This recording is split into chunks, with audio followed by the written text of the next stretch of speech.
Welcome, curious minds, to Midnight Whispers AI-01. Before we plunge into today's fascinating deep dive, we just have to pause and say a massive thank you. Because you, our amazing listeners, you've helped us reach 500 subscribers. We're truly, truly thrilled to have hit this incredible milestone together. Every single like, comment, share, it really means the world to us. Your curiosity fuels everything we do here. And our next goal, it's 1,000 subscribers. We know, with your help, we can absolutely get there. Thank you, really, for being such an incredible part of our journey. And speaking of curiosity, today's deep dive is a special one. It's all about our celestial neighbor, the moon. The title of this deep dive is Mysteries of the Moon. We really invite you to stay with us until the very end, because what you'll hear in the final moments is something truly extraordinary, something that we believe has never really been shared before, at least not quite in this way.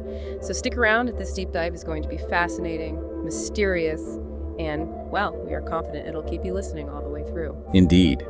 The moon. You know, that familiar pale orb in our night sky. It holds far more secrets than most of us realize. We tend to take it for granted, don't we? Seeing it as just this constant backdrop to our lives, maybe even a comforting presence. Yet, the source material you provided suggests its influence, its origin, even its very purpose, might be profoundly different from what conventional wisdom tells us.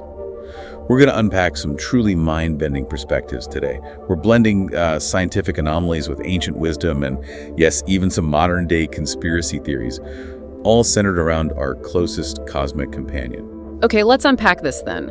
Most of us get that the moon has a massive impact on our planet, right? I mean, the ocean tides, the very tilt of Earth giving us seasons, that's pretty standard stuff. But the sources we've looked into, they suggest its role is even more fundamental, almost like a foundational element for life as we know it. That's precisely the assertion, yeah. The material highlights the moon isn't just some, casual observer. It is, and I'm quoting here, responsible for ocean tides, seasons, temperatures, and Earth's own rotation. Just think about that for a second. Without this luminous sphere constantly exerting its gravitational influence, our planet would be completely different. It's not just about the ebb and flow of oceans or even like subtle climate shifts. Its very presence is stated as essential for enabling physical life as we understand it. It suggests a really finely tuned cosmic balance. The influence, according to these sources, extends beyond just creating ocean tides and driving biological cycles. It reaches into the very foundational elements making Earth hospitable. It's portrayed as, well, an indispensable part of our planetary operating system. Much more than just a passive, pretty light in the sky. It's a key player in Earth's habitability. And it's not just the big picture planetary level stuff either, is it? Its influence reportedly impacts us directly. On a deeply personal scale, our emotions, our behaviors, even our mental states, it's almost like a silent choreographer in this cosmic ballet, pulling strings we don't even see. How deep does this personal influence supposedly go based on these sources? Are we talking subtle nudges or something, well, more profound, foundational even? You've really hit on a critical aspect there. The sources delve into some ancient esoteric traditions, particularly those from figures like Gurdjieff and Ouspensky. They suggest the moon exerts a significant influence on the mechanical, emotional, and psychological states of man. Now, this goes far beyond simple astrological correlations many might be familiar with. These teachings argue it taps into deep-seated, often unconscious parts of our being. They touch on those enduring myths, werewolves and the persistent superstitions about madness during the full moon. And they state quite starkly that these age-old beliefs are not far from the truth. The idea is that specific lunar phases can indeed increase the risk of emotionally exhausting situations. They stir up a heightened reactivity, a sensitivity in vulnerable individuals. And when these lunar influences are allowed to, quote, intrude into one's emotional and mental aspects without conscious awareness, the result can indeed be emotional and mental imbalance.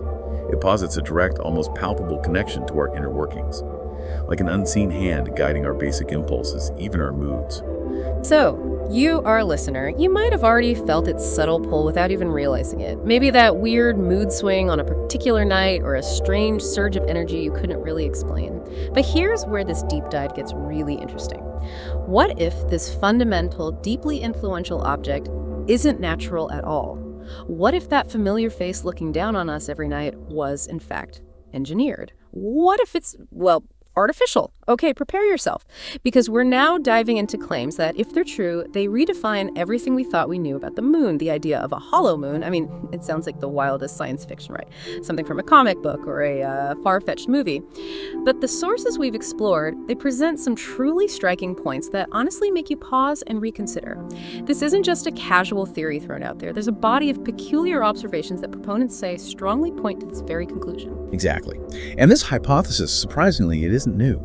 It actually has roots stretching back decades. It proposes the moon is either completely hollow or contains these vast cavernous spaces inside. And one of the most cited pieces of evidence comes directly from the Apollo missions, the very expeditions that supposedly unveiled the moon's secrets. On November 20th, 1969, this was Apollo 12, NASA deliberately crashed its lunar module onto the moon's surface. Now, this wasn't an accident. It was a planned experiment designed to study the moon's internal structure. What they found, though, was truly unexpected. It defied conventional understanding. Seismometers placed strategically on the surface recorded the moon ringing like a bell, and not for a short time. For an extraordinary period over 35 minutes, some sources even claim it lasted almost an hour. Now, to grasp how peculiar this is, think about how seismic waves behave on, say, Earth, a typically solid planetary body. When an impact happens, waves travel through, sure, but they usually dissipate pretty quickly. They dampen out as they hit very dense structures inside. But for the moon to resonate like that for so long, like striking a giant metal gong, it implies an internal structure where waves are bouncing, echoing, almost as if inside a vast, empty chamber. This phenomenon fundamentally contradicted the existing geological models, which assumed a solid, rocky lunar interior. It was really the first truly head-scratching hint that the moon might not be what it seemed. Wow, okay, ringing like a bell for over half an hour. And the observations didn't stop there, did they? With Apollo 13, there's this lesser-known, unofficial version of events. It runs completely counter to the story we all know. Officially, it was a catastrophic failure, that harrowing journey of survival. But some sources suggest it's true. Unofficial purpose was far more deliberate to put this very hollow moon theory to the ultimate test.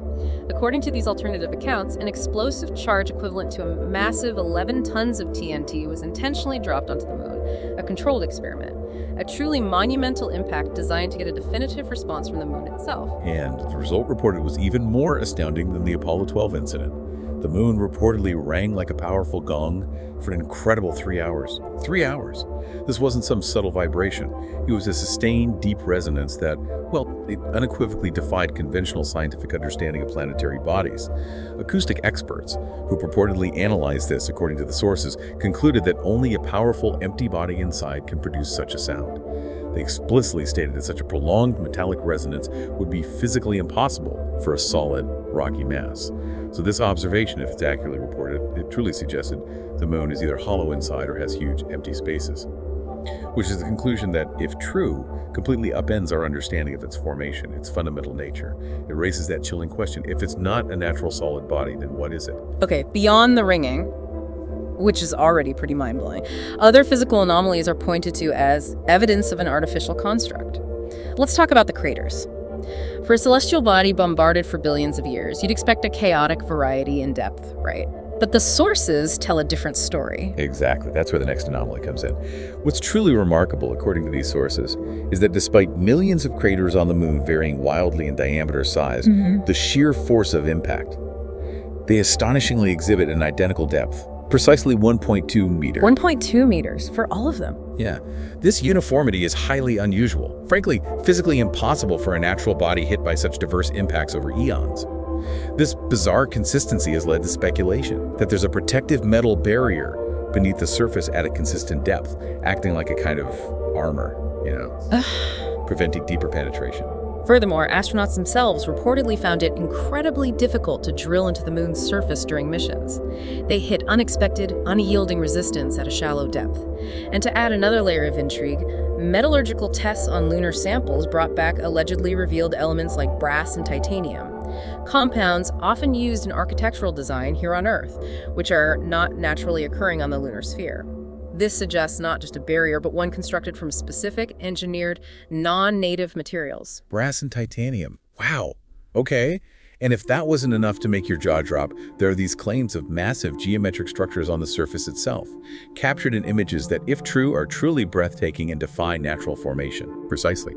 Back in 1966, a crude orbiter, Lunar Orbiter the First, reportedly captured images of 6 enormous metallic monoliths on the moon's surface.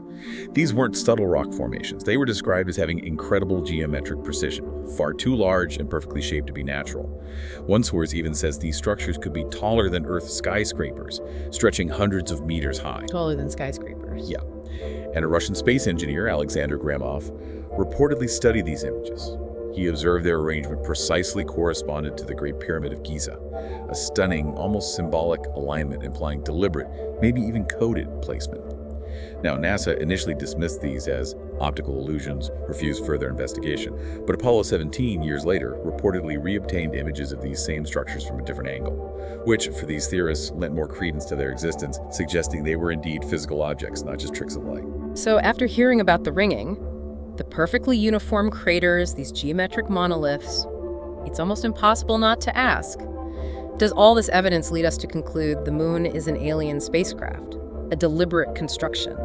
It's a colossal leap from a natural satellite to an engineered object, but are there more pieces to this staggering puzzle? Oh, indeed. The theories explored in these sources push beyond just physical construction. They delve into something even more fundamental: the moon's very placement, its improbable existence in our sky, which for many points strongly towards deliberate design. Proponents highlight the moon's improbable orbit. It's incredibly circular. For a natural satellite formed by accretion or capture, a perfectly circular orbit is statistically super rare. Most moons have elliptical paths. They also point to its unusual size relative to Earth. It's larger than it should be, apparently older than it should be, and much lighter than it should be for its position. Lighter? How so? Well, its volume is incredibly small relative to its diameter. It has only about 1.2% of Earth's mass, yet it's massive enough to profoundly influence our planet. This discrepancy challenges conventional scientific explanations for its formation, like the giant impact hypothesis. And perhaps the most compelling argument for deliberate design: total solar eclipses. The sun is 400 times larger than the moon, and remarkably, it's also 400 times farther from Earth. This precise, almost unbelievable ratio makes them appear perfectly equal in size in our sky, enabling those breathtaking total solar eclipses. Without this phenomenal anomaly, total solar and lunar eclipses, as we see them, would be impossible. Even the acclaimed scientist Isaac Asimov, a staunch rationalist, marveled at this sheer astronomical accident. A statement later seized upon by conspiracy theorists as strong evidence of artificial origin, suggesting it's simply too perfect to be random. And the mathematical coincidences you mentioned? They are truly wild if you start looking at the numbers. Almost like a hidden code, a signature left behind. Let's really lean into these numbers for a moment, because for proponents of the artificial moon theory, they aren't just curiosities. They're seen as profound markers of design. Take the number 366. Earth rotates 366 times during its orbit around the sun. That's, 365.25 days, plus one extra rotation relative to the stars. Now consider the sun's size. It's precisely 366% of the moon's polar circumference. And astonishingly, in a 10-day period, the moon makes 366 orbits around Earth relative to distant stars. For those who see design, this precise recurrence of 366 model across such different astronomical phenomena, Earth's rotation, sun's relative size, moon's orbit, it's not coincidence. It's seen as a deliberate signature, a mathematical stamp. Why 366 is some key. And it continues. The moon's circumference is 10,920 kilometers. The sun's diameter is 1,092,000 kilometers, which means the sun's diameter is 109.2 times larger than the moon's circumference, expressed a certain way. Plus, on the day Earth is farthest from the sun aphelion, the distance is exactly 109.2 solar diameters.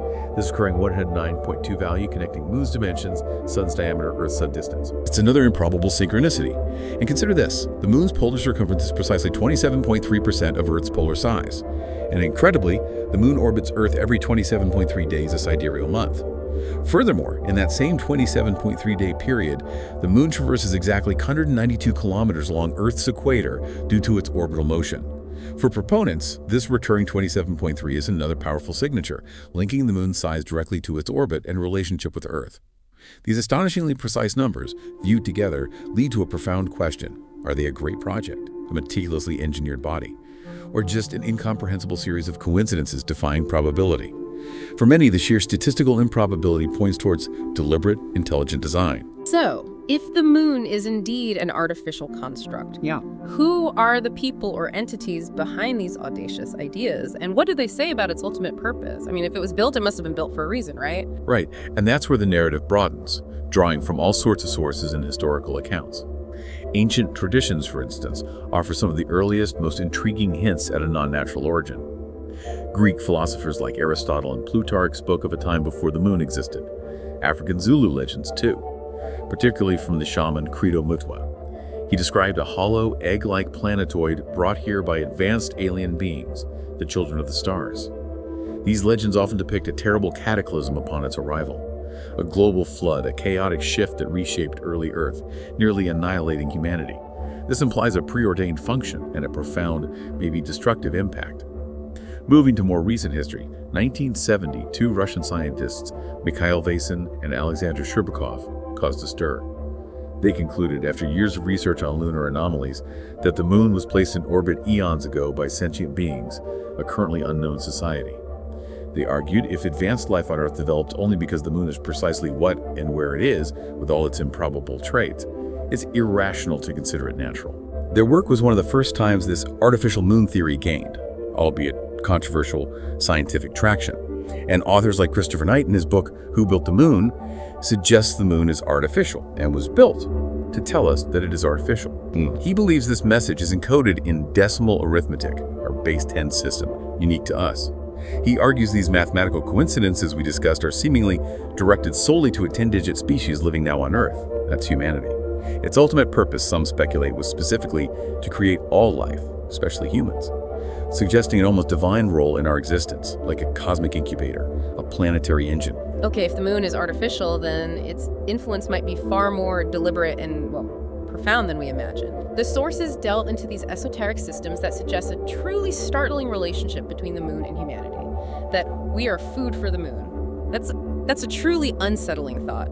It fundamentally challenges our place in the cosmos. It really is unsettling. And this is where the narrative shifts dramatically, from physical construction to energetic control, delving into the more mystical yet compelling aspects of the moon's alleged purpose.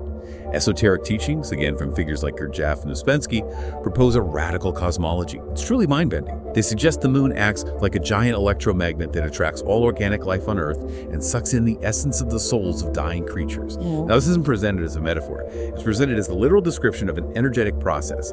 They describe it as an embryonic planet feeding on organic life on Earth through an ethereal umbilical cord. To unpack that, ethereal here means non-physical, existing in a subtle energetic dimension beyond our senses. So this umbilical cord isn't a physical rope. It's an invisible energy channel, a conduit, a sort of cosmic siphon that, according to these teachings, allows the moon to draw the essence or life force from living beings on Earth, particularly at death. So it's not just a physical influence then, but an energetic one. And if it's siphoning off our very essence, as these sources suggest, that sounds almost parasitic. That implies a deliberate system of control, a cosmic matrix built right into our reality. Parasitic is a strong word, but yes, it captures the essence of how some of these systems view it. And the implications go far beyond just the moment of death. The sources claim that even during life, unprovoked emotional confusion and unconscious mental suffering produce subtle energies that feed the moon, a process considered detrimental to personal esoteric evolution. This means our daily anxieties, our unexamined emotional reactions, our mental chatter, it's all generating a form of energetic sustenance for this entity. Humanity is seen, in this chilling view, as a transmitting station, sending refined energy to the moon to aid its development. And here's the truly grim implication. When peaceful times don't generate enough of this specific negative energy, the kind produced by suffering them, quote, catalysts of suffering such as wars and catastrophes emerge to sustain this process. This suggests a horrifying engineered cycle where human misery might be deliberately invoked or facilitated on a cosmic scale, just to power the moon's growth or fulfill its purpose. That truly sounds like a cosmic matrix control system in the truest sense. If we're just energy transmitters, does the moon then control our everyday actions, making us unwitting puppets? According to these views, yes. To a significant degree, the moon is said to drive its mechanical aspects in humans, acting like a pendulum moving the gears of a clock, providing a propulsive force for individuals unable to act from nobler spiritual impulses. This means our automatic habitual behaviors, our unconscious reactions, are largely driven by this lunar influence. Without this external force, mechanical individuals would be passive, like puppets without a puppeteer. Ouspensky even speculated the very physical movement of our limbs was made possible by the moon, clarifying it's not a direct physical pull like tides, but it subtly influences the neurochemical impulses that trigger mechanical movement in our bodies. This connects directly to things like sleepwalking, which can be seen as unconscious, mechanical movement driven by this external influence. A stark example of acting without conscious will. And that connection to emotional and mental imbalance we touched on earlier, the madness during certain lunar phases, does that fit into this energy harvesting system, like a switch turning up the suffering? It absolutely does. The sources warn that if lunar influences intrude into one's emotional and mental aspects, meaning they go beyond just mechanical behavior, affecting deeper feelings and thoughts, then emotional and mental imbalance will occur. While Ouspensky initially dismissed moon phases' relevance, thinking the attraction was constant, it's later clarified that the alignment between Earth, Sun, and Moon does color the moon's influence. Therefore, moon phases correlate with cycles of mental and emotional stability and instability, with alignments during new and full moons exacerbating these mechanical and reactive aspects. This suggests certain periods amplify the moon's ability to stir confusion and suffering, potentially increasing the flow of those subtle energies it feeds upon.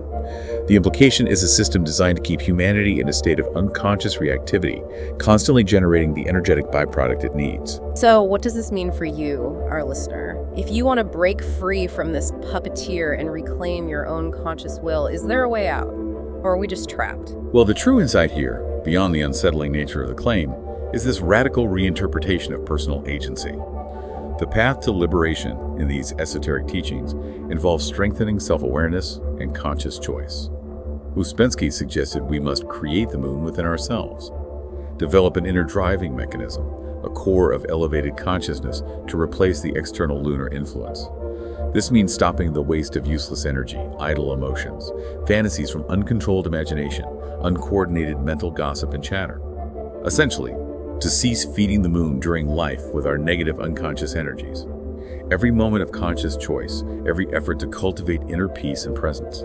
It isn't just self-improvement, it becomes an act of cosmic defiance. This points to a conscious effort to break free from this illusion introduced, to make humans accept this aspect of cosmic work, participating in it without rebellion. The truth, it seems, is hidden to maintain humanity at a constant level of mental development, preventing us from realizing our true potential and breaking free. The real takeaway is that your inner state, your control over your own subtle energies, holds a power far greater than you might imagine. By becoming truly aware, we can choose not to be food. Okay, now imagine this artificial energy siphoning moon is also home to secret bases, hidden technologies, covert operations. The sources hint at a history that might just make your jaw drop, beginning even before the Apollo missions we learned about. This isn't just about what's on the moon, but who has been there and what they've been doing. It's an astonishing narrative, originating not in the 60s, but unbelievably in the 1940s. It claims a German-based 211 was reportedly built in Antarctica, in the Lunar Mountains, between 1940 and 1943. During WWII, this wasn't just some small outpost, it's described as an expansive underground complex, New Swabia, with New Berlin as its capital. Ostensibly the capital of a surviving German Reich after the war, led by an SS general. This secret base was allegedly sustained by continuous U-boat operations to the South Atlantic, Argentina, and Antarctic waters, maintaining supply lines despite the war raging elsewhere. The logistics, if true, are incredible. And they weren't just content staying on Earth, were they? The claims here go much, much further than a hidden Antarctic base. They assert a presence in space. Far from it. The sources boldly state the first German landing on the moon happened August 23, 1942, at 11:26 a.m., using advanced V rockets, an astonishing timeline for lunar travel, decades before anyone else. The first human on the moon, according to these accounts, Captain Werner Eisenberg of the German Navy. Most lunar work was supposedly Navy, not Luftwaffe. From day one, Germans reportedly began drilling tunnels under the surface, setting up an underground infrastructure. By the war's end, a small Nazi research base is said to have existed on the moon, sending info back via radio to a control center in New Swabia. It paints a picture of a clandestine, highly advanced space program operating in complete secrecy. utterly redefining our historical understanding of space exploration. And where did they get this incredible technology? To achieve that in the 1940s, it seems impossible without some external help. That's the crucial question. And the sources offer an equally astonishing answer. They allege mysterious guests from the silver globe, often called Greys, honestly endowed the Germans with the latest and unprecedented technology. This purported collaboration supposedly included ideas for destructive sound and ray weapons, even death rays, advanced microwave weapons allegedly seen by Japanese delegations in Berlin in 1945. The Nazi lunar base, it's claimed, had super-modern specialized life support systems received, probably from the Greys, possibly using tech initially developed for free energy submarines, which supposedly traversed oceans without surfacing or refueling, implying a self-sustaining, maybe anti-gravitic power source.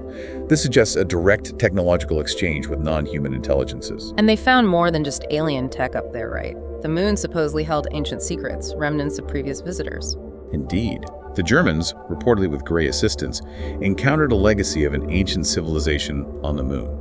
Not just ruins, but advanced structures and sophisticated Orion technology found within vast underground objects. One object under the vernal crater on the far side, described as roughly the size of New York City underground, allegedly contained remains of reptilian and human-like beings, suggesting both indigenous and perhaps other visiting species, also vast underground lakes and abandoned alien technological equipment left by previous inhabitants long ago. This suggests the moon wasn't just a blank canvas, but a repository of forgotten cosmic history, a giant archaeological site. So what happened after WWII? Did these incredible secrets just vanish, or did the pursuit continue, maybe in secret? Not according to these sources. The US and UK established Antarctic presence during the war. Argentina actively supported the Germans. A complex web of covert operations. Operation High Jump, that massive US expedition under Admiral Byrd in 1947, reportedly aimed to liquidate German Base 211, but was deemed unsuccessful in that goal. But the story doesn't end there. A subsequent, far more clandestine Operation Deep Freeze supposedly involved detonating an atomic bomb over Base 211, an extreme measure. This, the sources say, is supported by modern ice layer research showing radioactive anomalies in Argentine archives, including a photo reportedly showing a British atomic bomb detonation over the base. This suggests a covert, highly destructive war continued years after WWII officially ended, aimed at suppressing this German presence, a history entirely hidden. And today, are there still secret operations on the moon, maybe involving international cooperation, non-human entities, continuing this hidden space race? The claims become even more intricate here. The sources claim that following some treaty, Americans now have unlimited access to the moon.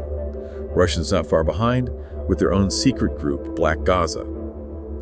The Greys are also said to be continuing collaboration, providing food warehouses and spacecraft hangars, currently used and operated by human beings from Earth.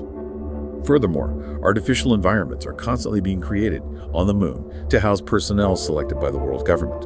With a projected population of 600,000 based on ongoing expansion, this implies a massive ongoing colonization effort the public knows nothing about.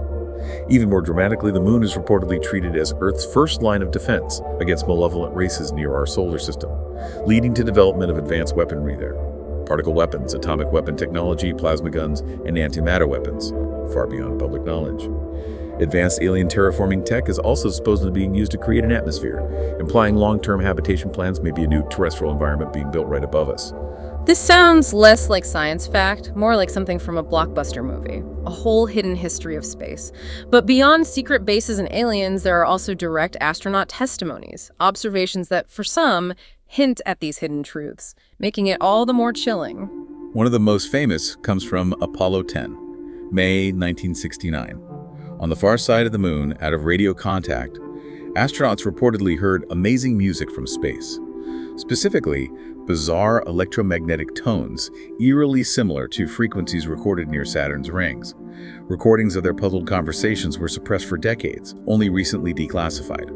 NASA specialists quickly dismissed it as radio interference, equipment noise. However, the source notes these arguments later proved inapplicable, as the moon does not possess an artificial reaction capable of generating such a phenomenon, suggesting deliberate misdirection to cover up something truly anomalous. And then there's that chilling exchange from Apollo 11, the very first landing, an event etched in history. This brief moment, if interpreted this way, changes everything. Before that critical 2-minute radio blackout during Apollo 11, the world heard talk of Santa Claus on the moon, a known code phrase for unknown objects. What followed, according to these accounts, was even more disturbing. Over a separate private medical channel, Neil Armstrong allegedly whispered, "They are here. They are parked on the side of the crater. They are watching us." Just imagine that moment. Pinnacle of human achievement, and that is whispered privately. The sources then claim that upon return, these Apollo astronauts were conspicuously incredibly somber, uncomfortably tense, lacked the spontaneous joy you'd expect. This profound shift, for many theorists, suggests their entire worldview was drastically turned upside down by whatever profound, maybe terrifying revelation they encountered up there. A direct encounter changing their reality forever. It's almost as if NASA, other official agencies, were acting as a curtain to hide what is really happening in space, controlling the narrative, only revealing what they deemed acceptable. That's precisely the claim. They allege some of the greatest scientific minds on our planet who disappeared without a trace were taken to the Moon and Mars to establish new societies, implying deliberate recruitment, maybe even abduction, for these covert projects. Engineers, architects, others transferred secretly. Furthermore, documents reportedly released by platforms like WikiLeaks, which inspired Snowden, further suggest truths about the Moon's artificiality and alien involvement are intentionally concealed to keep humanity at a constant level of mental development. This points to a stark divide. A science for the human population, the sanitized public version, and a hidden science kept secret. A truth deemed too revolutionary, too disruptive. The motivation, perhaps preventing widespread societal upheaval, a cultural or religious revolution if humanity truly grasped its cosmic surroundings. Okay, we've covered ancient myths, secret bases, bizarre observations, even energy siphoning matrix theories. Whew. But what about recent scientific discoveries from mainstream missions? Are they confirming or challenging any of this, or just carving out new mysteries scientists are grappling with? Well, modern missions are certainly revealing a moon far more dynamic and complex than we previously thought. Even if mainstream science offers different explanations for some phenomena we discussed. For example, recent data from NASA's GRAIL and LRO missions using gravity measurements, detailed imaging discovered a hidden layer. They've colloquially called it moon goo, a soft and partially molten layer deep between the moon's core and mantle. This layer is described as actively ebbing and flowing like the tides in our oceans, stretching, shifting with Earth and Sun's gravity. This unexpected dynamism, possibly rich in titanium-rich ilmenite, directly challenges older lunar geology models of a static interior. This discovery could even provide a new explanation for moonquakes, suggesting internal movement previously unknown and active, evolving interior. So the moon isn't just a cold, static rock, not just a dead body, but something with a hidden, active interior, a bit like Earth in some ways. Far from it. This goo suggests a dynamic, living and breathing interior, a far cry from that inert image. Recent data using advanced seismic analysis, laser ranging, has also confirmed the moon has a dense, solid ball made of iron as its inner core, much like Earth's. This gives crucial insight into its formation, thermal history. Furthermore, compelling evidence suggests a lunar mantle overturn, where denser materials actively move around inside, sinking back towards the core, driving internal processes. This helps understand its history. Element distribution like iron on the surface, even the weakening magnetic field over time. These are active, ongoing processes. They speak to a vibrant, albeit hidden, lunar geology, suggesting our satellite is still very much alive geologically. Then what about the practical side? Future lunar exploration. With all this talk of bases, secret ops, are we finding places humans could actually live, work, protected from the harsh environment? Are these lava tubes as promising as they sound? Absolutely. Modern radar tech, advanced computer methods have identified massive caves and underground tunnels.